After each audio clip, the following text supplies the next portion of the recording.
Final notice policy violation or bangkan your profile is restricted warning policy infraction. Nongkana notification jodi ama Facebook page ba profile hijuga chedem chikaya. Nongkana notification nyal kate mone hui kar no Facebook kona hej kana ar bangkan meta kona hej. Menkan hape sontoro me no notification do hacker sa meta scam se trap kana.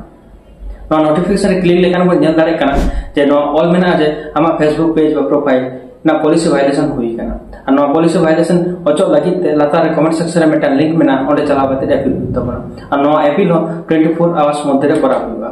Ar bamon appeal lekan abo page permanently ko bondo ka. To nongkana notification puri bhuo notification kana.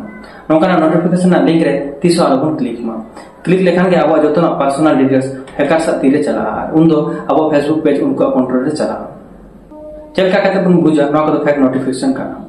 Notification na किछु all जब final notice 24 hours नौका ना किछु words all था ना जहाँ pressure create करना को चेष्टा है 2 नंबर पॉइंट हुई बिना comment section एक appeal लगी को मैंने Facebook तो 30 comment section appeal लगी तो पाई मैंने 3 नंबर हुई बिना notification ना किछु all bold font तो all था ना किछु image को all था ना तो नौका को जिन्हें जो तो न्याला था नौका तो कौन बुझ मा जब नौका तो hacker सा मेटन scam से trap करना तो नौका ना notification है लेकिन 30 अलगों click मा आज अब अजय को personal details अलगों share मा अब Facebook page और प्रोफाइल हैकर्स को ना सेव तो है लगी ते प्यार टिप्स ही नहीं था पहले टिप्स तो ही को ना 2 फैक्टर ऑथेंटिकेशन ऑन हुई था बना तो साथ ही को ना Facebook रोल्स चेक रेगुलर करा हुई था बना 3 नंबर पॉइंट हुई करना नौका ना फैक्ट नोटिफिकेशन हेडलाइन का ताड़ाताड़ी रिपोर्ट ऑन करा बना नौका टिप्स जो आप उन फॉलो या तीसों हैकर्स अब Facebook पेज और प्रोफाइल बांग को हैक दाड़े नवा वीडियो सनाम करें शेयर तवन पे जाता को है नौका ना स्कैम से ट्रैप रे आलो को फंसा मा और आमो संतर में एटा हनो संतर कम